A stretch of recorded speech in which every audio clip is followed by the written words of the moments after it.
Irmãos, boa noite, né? Agora oficialmente falando. Tá aí a nossa folhinha, acho que todos já receberam. É uma reflexão simples, né? Mas a palavra de Deus ela é maravilhosa porque quando nós a abrimos e nós a lemos, ela por si só ela já fala e já conforta o nosso coração. Então, se ao lermos a palavra de Deus, o Senhor nos fala por ela, já cumprimos o nosso propósito, o nosso objetivo para hoje. Mas nós vamos refletir um pouco, né, sobre os recursos da solitude para melhorarmos os nossos relacionamentos e evitar a solidão. No último estudo que eu estava aqui conduzindo, que foi em setembro, nós falamos também sobre relacionamento. E esse assunto de hoje tem a ver também com relacionamento ou com não relacionamento. E o relacionamento interpessoal, que é entre pessoas, e o relacionamento com a gente mesmo, né? E na perspectiva da solidão e da solitude. Eu não sei aqui, os irmãos já ouviram falar essa palavra solitude? Quem já ouviu falar? Primeira vez? Quem já ouviu falar? Pai já ouviu? Então é o seguinte, eu também não tinha ouvido falar até pouco tempo. Quando que eu ouvi essa palavra pela primeira vez, assim, que me chamou a atenção, pelo menos, né?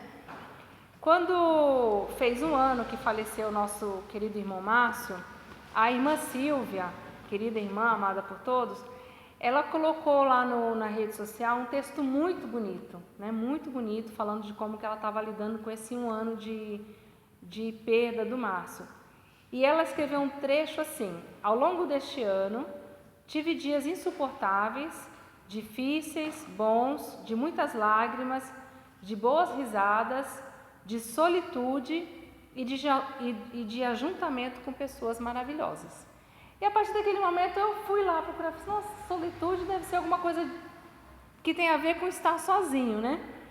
E aquilo me chamou a atenção e eu fiquei refletindo sobre isso e eu achei que a gente podia conversar um pouco, né, sobre esse assunto. A ideia, né, a nossa ideia central, principal aqui, é que a solitude, vamos ver se a gente chega consegue defender essa tese, né, pastor? Que a solitude, ela é necessária para vivermos melhor o nosso relacionamento com Deus e com as outras pessoas e com a gente mesma. Mas a solidão, essa deve ser evitada. Tá? O texto que nós vamos ler, ele está aí na íntegra para os irmãos. É um texto também maravilhoso da palavra de Deus.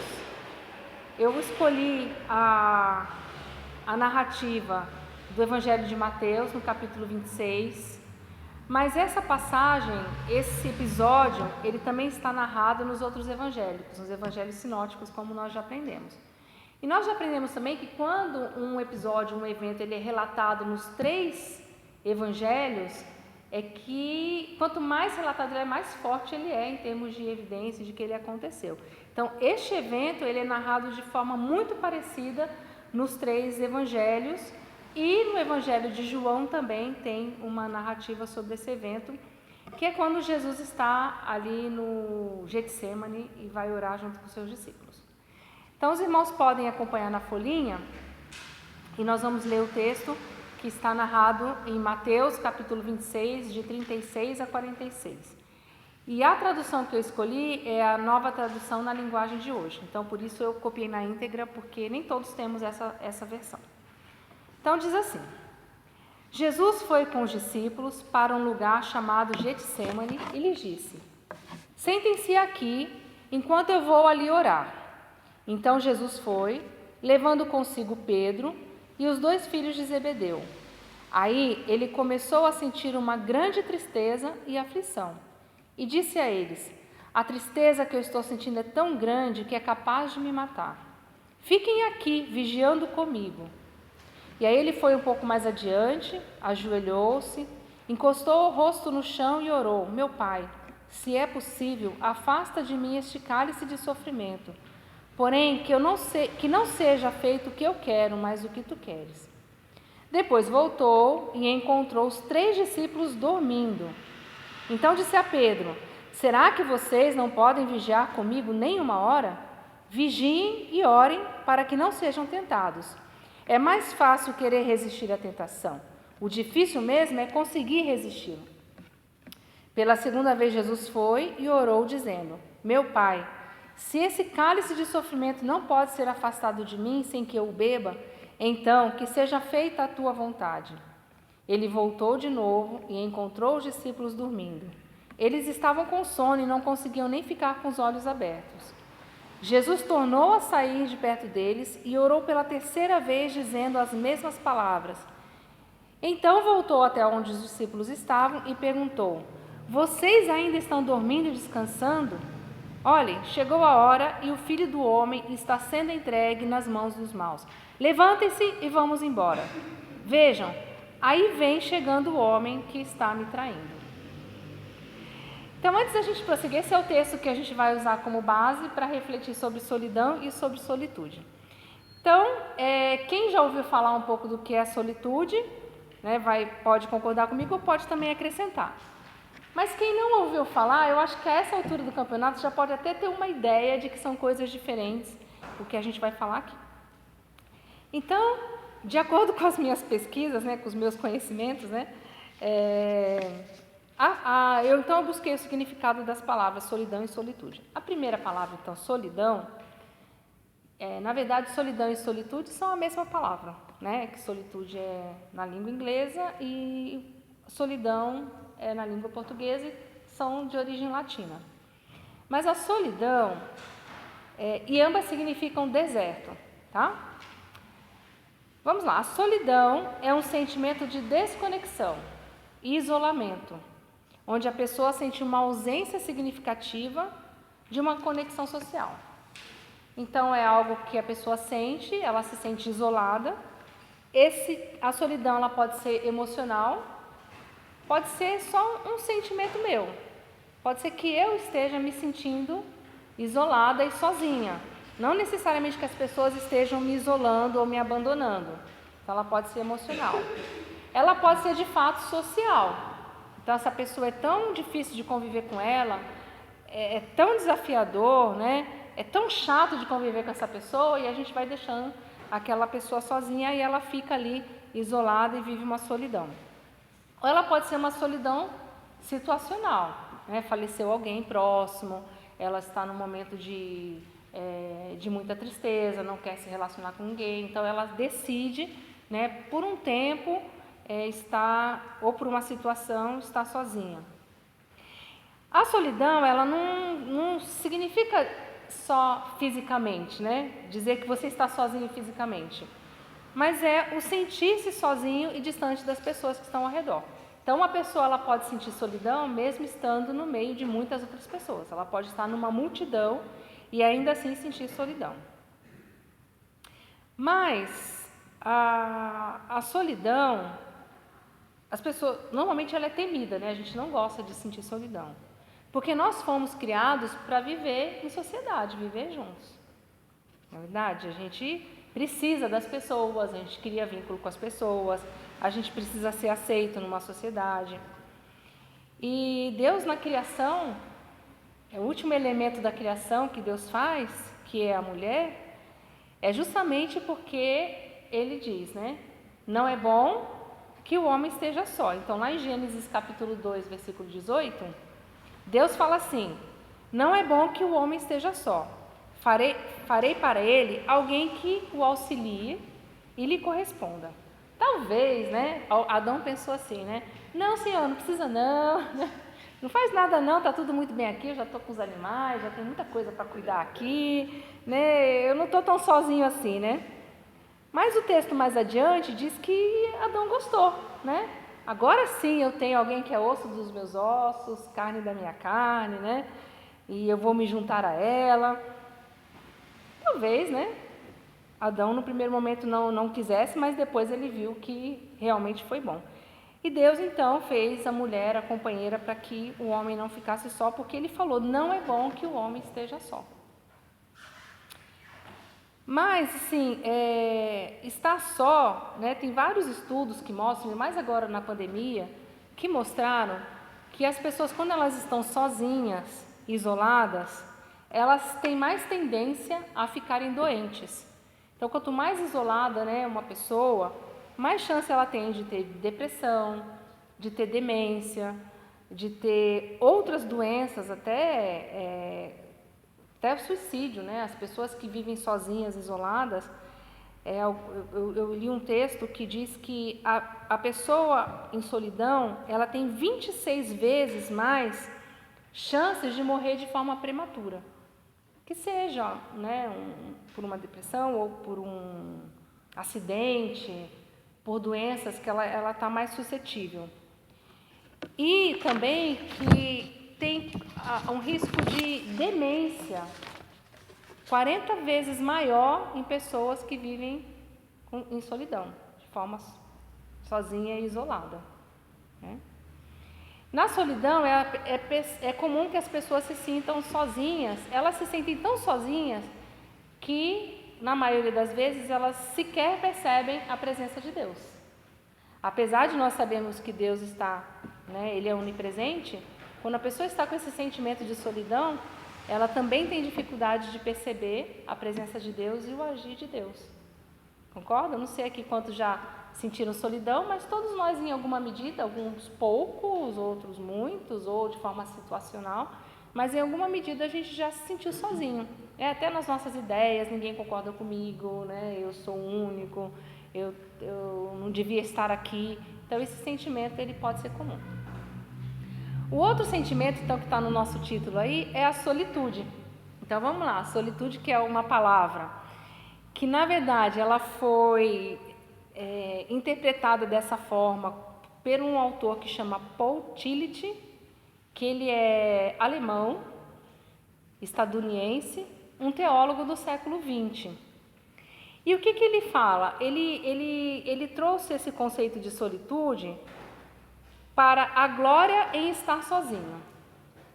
A solidão seria a dor de estar sozinho, mas a solitude seria o que então? Um estado proposital, intencional, decidido. Eu vou decidir estar sozinho, mas para quê? Não é para ficar sofrendo, né? Então é um estado que a pessoa decide estar sozinha para fazer uma introspecção, para fazer uma autoanálise, para descansar a mente, para aliviar o estresse, para pensar em si, para se descobrir. Então, a solitude seria esse momento em que a pessoa vai desfrutar a sua própria companhia de uma forma positiva, né? Um tempo valioso que é dedicado para si mesma. Tudo bem, pessoal?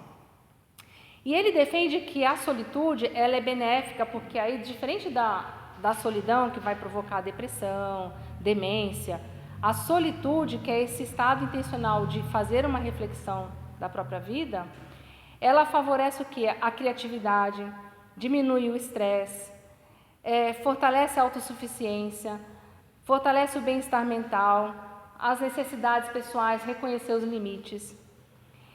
Então, é esse momento quando as pessoas podem estabelecer a paz consigo mesmo, vencer as inseguranças, os medos, né? E ele defende, então, que a solitude, ela é, para o cristão, uma prática fundamental para fazer a conexão com quem? Com Deus.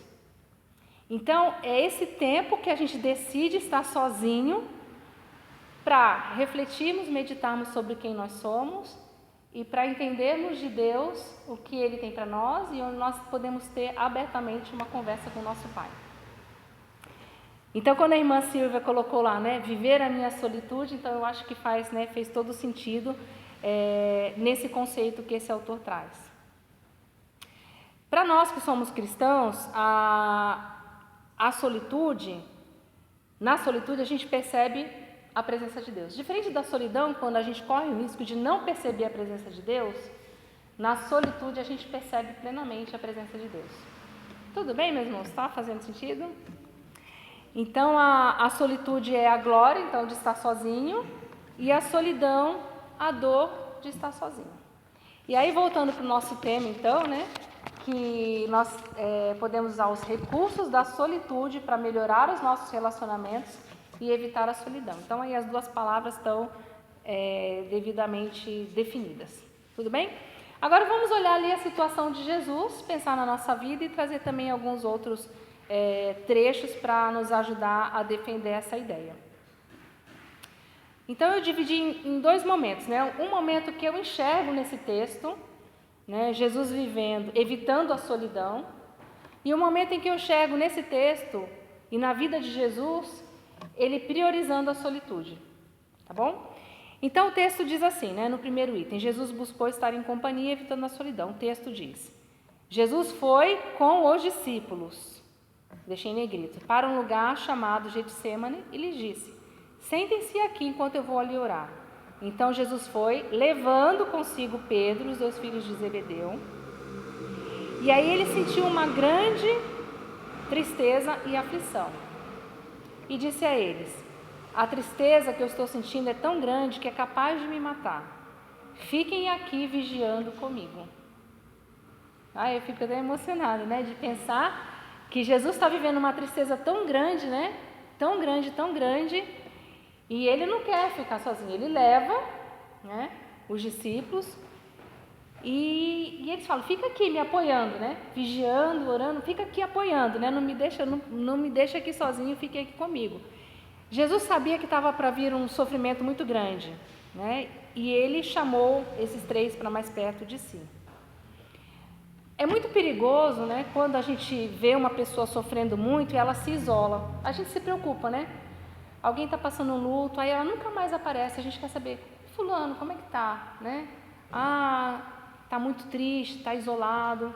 Então a gente sabe que quando a gente é acometido por um sofrimento, uma tristeza, uma preocupação muito grande, a gente tem a tendência a querer ficar isolado sozinho, mas isso não é bom, a gente ficar isolado sozinho, né? Se afastar e viver a solidão.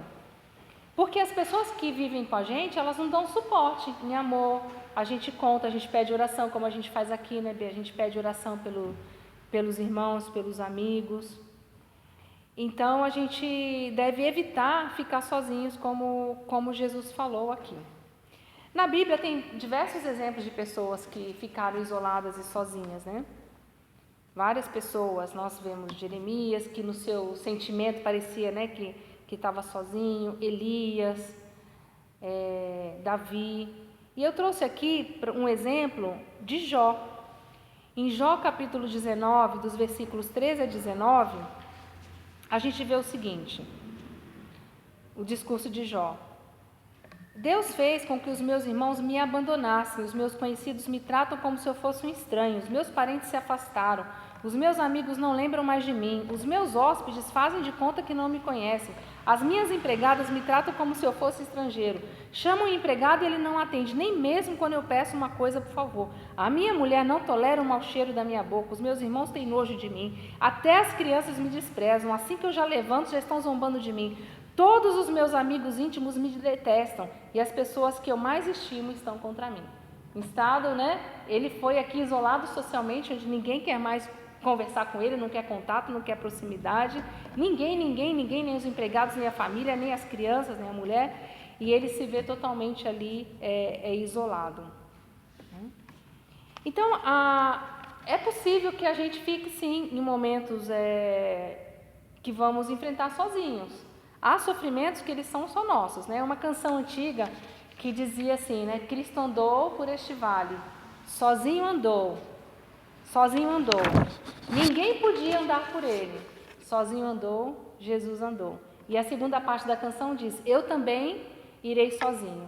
Então, algumas situações, de fato, a gente tem que passar sozinho, né? Algumas decisões, alguns momentos a gente vai passar sozinho na nossa vida. Mas nesses momentos é importante a gente contar com o apoio da família, dos irmãos e dos amigos. O sofrimento que Jesus iria passar era o sofrimento dele, mas ainda assim ele quis contar com o apoio, com a presença ali dos discípulos. Agora, os discípulos, eles deram esse apoio que Jesus precisava? Não, né? Às vezes acontece, né? Às vezes a gente está contando que alguém vai ajudar a gente, né? Mas o outro está tão cansado também, né? O texto fala que eles não conseguiam nem abrir os olhos, né? De tão cansados que estavam. Mas Jesus sabia, Jesus estava angustiado. Ele fala: o sentimento que eu estou sentindo é que vai me matar, né? E o texto diz que a agonia dele era tanta que ele suou gotas de sangue, né? nessa agonia tão grande que ele estava. Mas muitas vezes é assim, né? A gente está muito preocupado com os nossos problemas, nós estamos cansados, pegamos muito trânsito, a nossa necessidade é muito grande e às vezes a gente não percebe que o outro está ficando sozinho e não consegue apoiar, né? Às vezes a gente fala equivocadamente, fala assim, a única coisa que eu posso fazer por você é orar. E é uma forma errada de dizer, né? Porque não é a única coisa, é tudo que eu posso fazer, né? Olha, eu posso fazer por você orar. Porque às vezes a gente não vai dar conta de aliviar o sofrimento do irmão. Mas o que a gente faz é orar e o que a gente faz aqui, né? Especialmente nos cultos de oração. Então precisamos valorizar a oração, né? Dizer que estamos orando. Se alguém nos pede oração, nos pede ajuda, fica aqui comigo, que a gente possa ficar mesmo, né? Porque essa pessoa pode estar passando mesmo um sofrimento muito grande. E é importante que a gente perceba e dê apoio, o que os discípulos não fizeram e levaram uma bronca de Jesus, né? Porque ele foi e voltou 3 vezes, né? As 3 vezes eles estavam ali dormindo. Mas que nós possamos não dormir, né? Estarmos atentos a quem precisar de um socorro para que ela evite a solidão. O segundo ponto, então, é que Jesus aproveitava seus momentos de solitude, né? E agora que a gente já discorreu sobre o que é solitude, o texto diz assim: ele foi um pouco mais adiante, ajoelhou-se, encostou o rosto no chão e orou: meu Pai, se é possível, afasta de mim esse cálice de sofrimento, porém, que não seja feito o que eu quero, mas o que tu queres. Jesus foi e voltou por 3 vezes, ele se isolou dos demais e conversou intimamente com o Pai. Então a palavra solitude aqui, ela não existe, né? Ela não está na Bíblia dessa forma e a gente nem sequer usa, mas eu entendo que Jesus, por diversas vezes, ele tinha esse momento, né? E aí eu busquei em quais momentos que Jesus buscou ficar sozinho para orar, porque a gente sempre, Jesus, né, foi orar, ficou no monte, se afastou, e aí eu fiz um levantamento dos textos, onde Jesus buscou estar sozinho para orar. E eu imagino que esse tempo, porque um dos textos fala que ele ficou a noite toda orando. Então, esse momento todo de oração, eu imagino que tem a reflexão, que tem a conversa, que tem a meditação, que tem o preparo, né? Então, eu encontrei algumas narrativas que falam disso, né? Que Jesus estava sozinho para orar. Olha, Lucas 5,16, Lucas 6,12, Mateus 14,23, Marcos 1, 35, 36, Marcos 6, 46, João 6,15 e mais esse texto que a gente leu, que está relatado nos 3 evangelhos. Aí eu fui, né, curiosa, assim, em que situações que isso acontecia? O que tinha acontecido um pouco antes disso e o que aconteceu logo depois desse tempo que Jesus ficou sozinho? Gente, e é muito curioso, porque não sei se os irmãos se isso foi uma novidade, uma observação só minha, ou se os irmãos já perceberam isso. Em todas essas situações que Jesus saiu para orar, sabe o que tinha acontecido antes? Alguém tem alguma ideia? O que tinha acontecido antes, logo depois, assim, aconteceu tal coisa e Jesus foi ao monte, se saiu dali e foi ficar sozinho para orar. Alguém sabe? Uma delas é quando a multiplicação de pães que deu. Isso, esse é uma, muito bom, perfeito, esse é o texto que a gente separou aqui. A multiplicação dos pães, logo depois que aconteceu a multiplicação dos pães e dos peixes, ele saiu e quis ficar sozinho, né, e falou, agora eu vou me ausentar. Vocês sabem qual é o ponto comum? Irmãos, é muito curioso. Os textos que falam, Jesus operou grandes milagres, ou a multidão veio e ele teve pena da multidão. Então, todos os trechos, todos, irmãos, que Jesus sai para orar sozinho, é logo após a operação de muitos milagres. O que eu imagino? Eu imagino, o texto não fala, mas eu imagino, que os milagres fossem algo assim, desgastante, estressante para Jesus. De energia de um ser humano mesmo. Porque quando a gente sai para ajudar alguém, uma situação assim, a pessoa vem com sofrimento, outro vem com sofrimento, outro vem com sofrimento, um ressuscita um, levanta o outro, cura o outro, cego enxerga, surdo escuta, né? E a gente fica assim, eu imagino que aquilo devia ser algo estressante para o corpo de Jesus. Não que ele não gostasse, mas que um desgaste físico, talvez acontecesse isso, um desgaste físico e emocional. E esses textos falam o quê? Aí acontecia isso, e Jesus se isolava para orar. E o texto que eu separei, que aconteceu, que foi o que a irmã Iracema falou, vejam só, Jesus, em Mateus, eu escolhi deixa eu ver se está aqui. Tá. Quando que ele saiu para orar e que ele ficou a noite toda dormindo, não, a noite toda orando, ou quando tinha acontecido um evento assim muito intenso de milagres, ou na sequência uma decisão muito importante. Olha o que diz em Lucas 6,12. Lucas 6,12. E aconteceu que naqueles dias subiu ao monte a orar e passou a noite em oração a Deus. Então Jesus estava no monte orando a noite toda. E quando já era dia, chamou a si os seus discípulos e escolheu 12 deles, a quem também deu o nome de apóstolos. Então Jesus ia tomar uma decisão muito importante, escolher os 12. Eu imagino, gente, né, assim na nossa cabeça meio infantil, Jesus ficou lá, né, Senhor, mas esse mesmo, tem certeza? Esse aí é meio nervoso, esse aí é meio estourado, é esse mesmo, meu Deus? Esse aqui, eu não sei não é muito jovem esse aqui não, vai me dar trabalho? E esse aqui, esse daqui é cobrador de impostos, será que vai dar certo, né? Então, eu imagino, né, Jesus ali naquela solitude com o Pai, conversando, dialogando, meditando, pensando, e aí ele fica a noite inteira assim, e quando o dia amanhece, o texto diz que quando o dia amanhece, ele vai e escolhe os discípulos que vão, né, o apoiar e que vão ser os responsáveis por propagar o Evangelho. E nesse texto que a irmã Iracema falou, que está em Mateus capítulo 14, versículo 13. O que aconteceu antes da multiplicação dos pães? Olha só, antes da multiplicação dos pães, Jesus recebeu a notícia da morte de João Batista, aquela morte trágica. O texto diz assim: ao saber o que havia acontecido, a morte de João Batista, Jesus saiu dali num barco e foi sozinho para um lugar deserto. Mas o que aconteceu? Enquanto ele estava lá sozinho, no lugar deserto, ele começa a ver a multidão com muitas necessidades. E a necessidade era tanta, e as pessoas vêm e querem se aproximar de Jesus, aquela multidão, e eles estão com fome, e os discípulos falam: Jesus, não é melhor mandar logo todo mundo para casa? Jesus, não, dá-lhes vós mesmo de comer, o que a gente tem aí? Tem pão, tem peixe, multiplica, divide os cestos, blá, blá, blá, blá.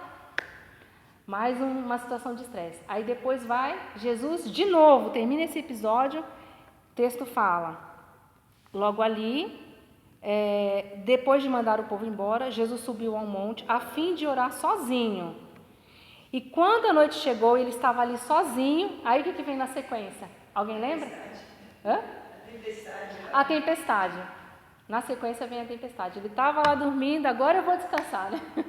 Agora sim, eu estou aqui com meu pai, no meu momento de solitude, né? Refletindo, agradecendo a Deus o dia, a coisa maravilhosa. E na sequência vem o episódio quando Jesus anda sobre as águas. Irmãos, por que eu estou contando tudo isso? Porque eu entendo que depois de momentos muito estressantes, ou quando nós temos que tomar uma decisão muito difícil, talvez a gente possa aprender com Jesus que é importante a gente ficar sozinho. Sabe aquele momento a sós com Deus que a gente fazia quando a gente era adolescente, que ia no acampamento? Entender a vontade de Deus, o que Deus quer, refletir, conversar com Ele. Depois de momentos estressantes, né, e eu entendo que esses momentos podiam ser estressantes, momentos de milagres, Jesus sai, ele respeita o seu próprio corpo, ser humano, que ele era 100% humano também, 100% Deus e 100% humano, que tem que parar. Você tem que fazer uma pausa. Tem que ir lá ficar sozinho um pouquinho. Peraí, é muito barulho, é muita criança falando. É o marido aqui, né, irmã Zilda? Perdão, pastor Edson, usar a irmã Zilda como um exemplo, né? Mas aí, né, irmã Zilda? É o marido falando do lado, o cachorro latindo do outro, o filho do outro. A gente precisa desse tempo. Né? E Jesus respeitou, eu enxergo aqui que Jesus respeitou. E nos momentos anteriores a uma decisão, ele também fez isso. Né? Ele orou ao Pai, ficou sozinho, refletiu. A situação no Getsemane era terrível. Jesus sabia o que estava por vir. E o que ele faz? Vai ficar sozinho, mais uma vez, para refletir. E nesse momento, ele escuta a voz e a direção de Deus e ele entende, chegou a hora. Então, nesse momento, ele tem muita clareza, é agora. O Pai me falou. Ele vai, ora, volta. Senhor, Pai, né? Muita intimidade. Pai, eu sei que eu tenho que passar, mas se for possível, me livra dessa, né? Aí ele volta de novo. Ele volta a terceira vez. Quando ele volta do terceiro período de oração, ele já sabe a resposta do Pai. É agora. Vamos lá, porque está vindo aí, né? Como ele fala aqui no texto, vem aí o homem que está me traindo. E o que acontece, irmãos, depois disso? Uau, Jesus é traído, vai ao sinédrio, julga culpado, Pilatos lava as mãos, Pedro nega, a multidão zomba dele, vem a morte de cruz, né? Só que em nenhum momento desses, Jesus está abandonado, porque ele está numa intimidade tão grande com o Pai e ele não está sozinho, né? Então, se a gente se prepara para um momento difícil, a gente não vai se sentir sozinho, né? Deus está com a gente. Porque a gente tem um canal que está totalmente desimpedido. Irmãos, às vezes a gente precisa desligar, apagar, desacelerar, abaixar o volume, diminuir a luz, abrir a janela, sabe? Se afastar. Aquela canção que a gente canta, eu te busco, te procuro, ó Deus, no silêncio tu estás. Se acalmar, né? Perceber e sentir a presença de Deus. Esses momentos de solitude, esses momentos de reflexão, esses momentos de meditação, de escutar a palavra de Deus, de olhar para nós mesmos, de falar da nossa intimidade, sem vergonha, né, sem estar com vergonha, é maravilhoso, porque a gente passa a se conhecer e a gente desenvolve uma intimidade com Deus, com o nosso Pai. Eu às vezes me pego orando sozinha, assim, quando eu estou na minha oração individual, às vezes eu me pego orando no coletivo. Eu falo, Irene, por que você está orando no coletivo se você está sozinha? Nosso Deus e nosso Pai. E eu estou sozinha, né? E às vezes a gente faz assim. A gente não percebe que a gente está numa oportunidade maravilhosa de uma intimidade com Deus. Que a gente possa orar, né? Numa intimidade, nesse momento que a gente está a sós com Deus. Senhor, me ajude com esse problema de inveja que eu estou vivendo. Eu estou sentindo tanta inveja e eu não estou sabendo lidar com isso porque o fulano está ganhando mais do que eu, porque tem mais recursos do que eu. Me ajuda, porque eu sozinha não estou conseguindo. Em que oração coletiva que a gente falaria uma coisa dessa, não é? Senhor, me perdoa, porque eu não estou aguentando meu marido, ele chega perto de mim, ele quer um carinho, mas eu só quero voar no pescoço dele. Me ajuda. Em que oração coletiva que a gente poderia fazer isso, se não numa oração, num momento de a sós com Deus? Ou então, preciso cuidar da minha saúde, eu tenho medo de dentista. Deus, eu tenho tanto medo de dentista, mas eu preciso ir lá cuidar. Ou agradecer conquistas, que podem ser conquistas muito simples, que o outro vai falar, você vai agradecer a Deus por isso? Bom, né? Agora eu consegui fazer, eu tinha tanta dificuldade para fazer isso, sei lá, para dirigir, para tocar uma música, para fazer alguma coisa, né? E eu estou tão feliz por isso. Então, meus irmãos, é isso. A conclusão é que, assim como Jesus, nós devemos evitar a solidão. Estar com pessoas de apoio, que nos dão suporte, que nos animam, que nos alegram. Assim como Jesus pôde contar ali com os discípulos, né? Apesar deles não terem ali ficado atentos ao que Jesus havia pedido. Mesmo nos momentos de solidão, que possamos sempre reconhecer que Deus está presente, porque esses momentos podem vir, né? E ainda devemos aproveitar os nossos momentos de solitude, refletir sobre nós mesmos, lembrar e meditar nas coisas que nos fazem bem, lembrar da nossa história, de onde nós viemos, né? O que Deus fez na nossa vida, lembrar da nossa conversão, lembrar da nossa salvação, dialogar com Deus de coração aberto. Quanto mais nós fizermos isso, mais preparados nós estaremos para enfrentar os desafios, para nos recuperarmos dos nossos traumas e vivemos o melhor do nosso relacionamento com Deus e com as outras pessoas e com a gente mesmo, né? E o hino que a gente cantou, a última estrofe, diz assim, né?